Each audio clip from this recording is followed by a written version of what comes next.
देखो विषम ज्वर माने होता है एक आंतरे का बुखार होता है। ये आंतरे का विकार कैसा होता है, एक दिन चढ़ता है और एक दिन उतर जाता है। तो एक दिन आता है फिर अगले दिन उतर जाता है, फिर अगले दिन आता है, फिर अगले दिन उतर जाता है। समझ, एक दिन छोड़ के एक दिन आता है, तो उसे विषम ज्वर कहते हैं। वो एक सा नहीं रहता। तो जैसे अब आज आया, आज बड़ा पीड़ित होता है और कल उतर गया तो एकदम सही हो जाता है।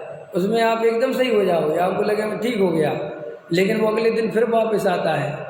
तो जब जिस दिन बुखार उतर जाता है उस दिन वो कहता है कि मैं ठीक हो गया, तो दूसरे लोग भी कहते हैं कि तुम ठीक हो, लेकिन वास्तव में अंदर तो उसके बुखार है, अभी दिख नहीं रहा है। ये उदाहरण हो गया। ऐसे ही पुण्य के उदय में जीव कभी कभी सुखी दिखता है बाहर से, अंदर से सुखी नहीं होता। लेकिन बाहर से चलो मकान हो गया, दुकान हो गया, पत्नी हो गई, कमाई का साधन अच्छा हो गया, बढ़िया बेटा हो गया, उसकी नौकरी लग गई, समझ में आया, घर संपन्न है, सुख समृद्ध, तो मन कहते साहब सुखी आदमी है। तो टोडामल जी साहब कह रहे हैं क्या वो वास्तव में सुखी है? गहराई में जाके देखो क्या वो सुखी है क्या? तुम बाहर से मात्र उसको देखते हो, अंदर की स्थिति देखो तो आकुलता तो पूरी है। समझ में आया? पूरी आकुलता है, वो मिटती तो है नहीं, चाहे हमारे अरबपति हो चाहे खरबपति हो, आकुलता तो है ना। क्योंकि जीव बिना आकुलता के, जैसे मिथ्यात्व है ना, मिथ्यात्व, तो मिथ्या दृष्टि जीव को निराकुलता पसंद नहीं है। ये भी मिथ्यात्व का लक्षण है। अगर उसको निराकुलता ही निराकुलता हो तो परेशान हो जाता है वो, तो कहता कुछ आकुलता के काम करो। जैसे देखो संसार में पैसा है, सब कुछ है, बढ़िया है, लेकिन उनको जिंदगी नीरस लग रही है, जिंदगी बोर लग रही है, पैसा दे के वो एवरेस्ट पे चढ़ रहे हैं। अगर अबे सुखी थे तो एवरेस्ट पे काहे को चढ़ रहे भाई हैं? नहीं समझ में आया? अब जो IPL चलता है, करोड़ों करोड़ों रुपए के पैसे की वो टीम बनती है, लाखों की जनता बैठती है, और वहाँ नीता अंबानी, किसकी पत्नी? मुकेश अंबानी की। कितने लाख करोड़ का आदमी? 10 लाख करोड़ का आदमी है वो, 11 लाख करोड़ हो गए इसकी प्रॉपर्टी, ठीक है। और वहाँ पे वो ऐसी पसीने में लथपथ, समझ में आया? उसका लड़का, कल तो उसका लड़का ड्राइवर बना था रोहित का, मैंने वो चला रहा था, रोहित बैठा था, समझ में आया कि नहीं? रोहित शर्मा क्रिकेट खिलाड़ी है, तो उसमें छपा था कि देखो क्या गजब की दुनिया है, एशिया का सबसे बड़ा आदमी ड्राइवरी करवा रहा है रोहित, समझा? और उसकी वो पत्नी है, वो ऐसे पसीने से लथपथ रहती है, और वो 4 घंटे मैच चलता है, ऐसे प्राण सूखे जाते हैं उसके, समझ में आया कि नहीं? और दिमाग खराब हो जाता है, हार गई मुंबई इंडियंस, आज तो दिमाग खराब हो जाता है। तो भैया तुम इन्हें सुखी कहते हो, तो ये कर क्या रहे हैं? ये तो बिल्कुल इतना सब कुछ होने पर भी इनको अपनी संपत्ति में, अपने जीवन में आनंद कहाँ आ रहा है? आनंद पाने के लिए फिर वहाँ क्रिकेट ग्राउंड पे जाना, वो टीम खरीदना, फिर हार जीत की दृष्टि से अंदर आकुल व्याकुल होना, टेंशन लेना, इतनी गर्मी में बैठे रहना। समझ लो जो AC से 1 सेकंड बाहर नहीं निकले, ऐसा पुण्य का उदय है ना उसके, है? और चाहे तो 4 आदमी AC लेके खड़े रहे उसको कि बहन जी को गर्मी नहीं लगे, लेकिन वो कह रही है हटा सब। समझ में आया कि नहीं? मुझे वहीं आगे खड़े होकर मैच देखना है। समझ में आया कि देखो कैसा स्वरूप है। तो श्री गुरु कहते तुम इन्हें काहे को सुखी कहते हो? ये बाहर की सामग्री से कोई सुख नहीं होता। जब तक तेरे अंदर मोह है तुझे दुखी होना ही पड़ेगा। और गजब की बात बताएं, अगर दुख के साधन नहीं होंगे तो खोजेगा। जैसे वो नशेड़ी होता है ना, नशेड़ी समझ गए ना? नशेड़ी होते जो क्या बोलते हैं, इसने किया क्या करते हैं, उनको अच्छी रोटी पानी दो, अच्छी जगह बैठाओ तो बैठते नहीं है वो, उनको अंदर से नशे का डंक मारता है, वे उठ के तुम्हारे पास से चले जाएंगे।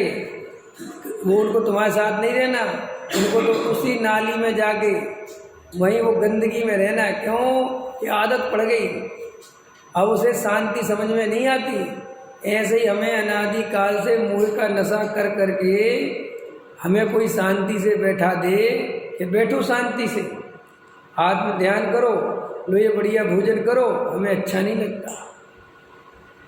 हम कहते हमें कुछ करने को दो, कुछ बदलने को दो, वो कहते सब अपने आप स्वचालित व्यवस्था है। वो कहता नो, मैं स्वीकार नहीं कर सकता।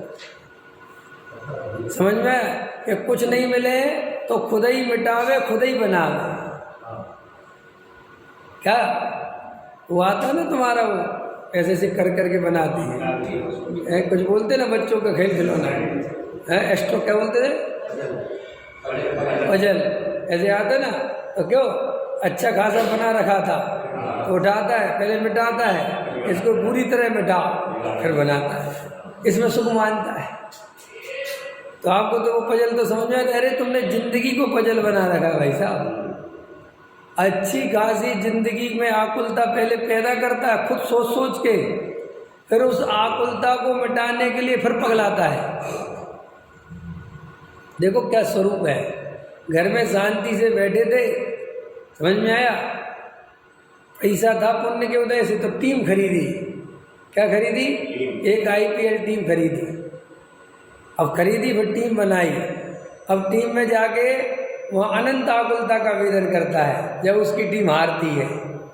तो ये दुख पैदा किसने किया? उन्होंने कहा। लेकिन वो कहता है देखो अच्छे समझना, गहरी बात बता रहा हूँ मैं तुम्हें, ये संसार का सुख जितना भी तुम सुख समझते हो ये दुख से गुजरता है, इसके रास्ते में दुख पड़ता है। अगर तुम दुख नहीं भोग सकते तो संसार का सुख भी नहीं भोग सकते। ये पहली शर्त है। अगर तुम्हें रोटी का मजा लेना है तो तुम्हें भूख की तकलीफ सहनी पड़ेगी। तुम ये कहो कि मैं भूख की तकलीफ बिल्कुल नहीं सहना चाहता और रोटी का मजा आ जाए, आएगा? अपन लोगों को किसी पार्टी में जाना हो, किसी ने दावत में बुला रखा हो, तो क्या कहते हैं, भैया ढंग की भूख लगाने दो। सुबह से भूख लगी हुई हो तो खाते नहीं हैं, कहीं फिर वहाँ जाके क्या खाएंगे? इसलिए नहीं कि साहब खाने से कोई घर का बचाना चाहता है, ये बात नहीं है, लेकिन वहाँ का मजा लेना है तो यहाँ की सजा भोगनी पड़ेगी। असली जड़ ये है। बोलो संसार का कोई भी स्वरूप बताओ तो ऐसा बताओ कि जिसको भोग ही भोग हो, जिसमें दुख ना मिले। देखो ये पंच इंद्रिय के विषय भोग, ये संयोग, ये सामग्री कैसी है, जब ये नहीं मिलती तब आकुलता। समझ में आया? पहले उस आकुलता को, उस पीड़ा को सहो। ये बच्चे को जन्म देने जैसा है।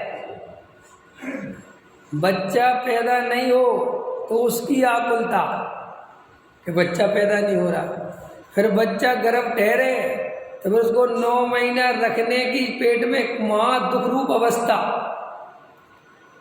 ठीक है, ऐसा पैदा हो जाएगा तब तो सुख हो जाएगा, वो भी देखते हैं अभी। फिर जब पैदा हो जाता है तो माँ कहती है पेट में ही अच्छा था। देखा तुमने?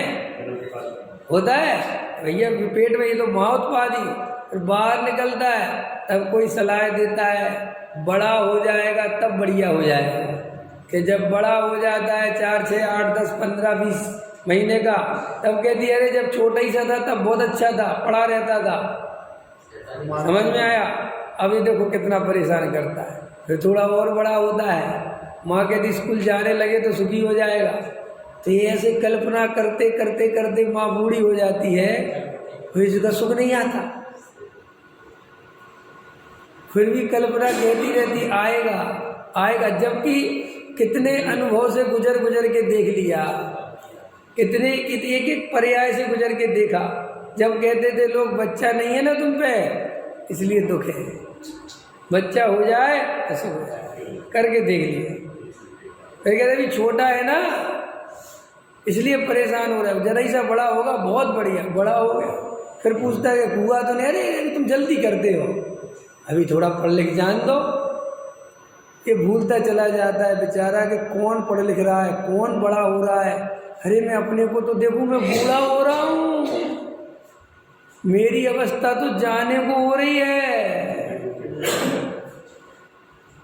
मैं किससे सुख की आशा कर रहा हूं?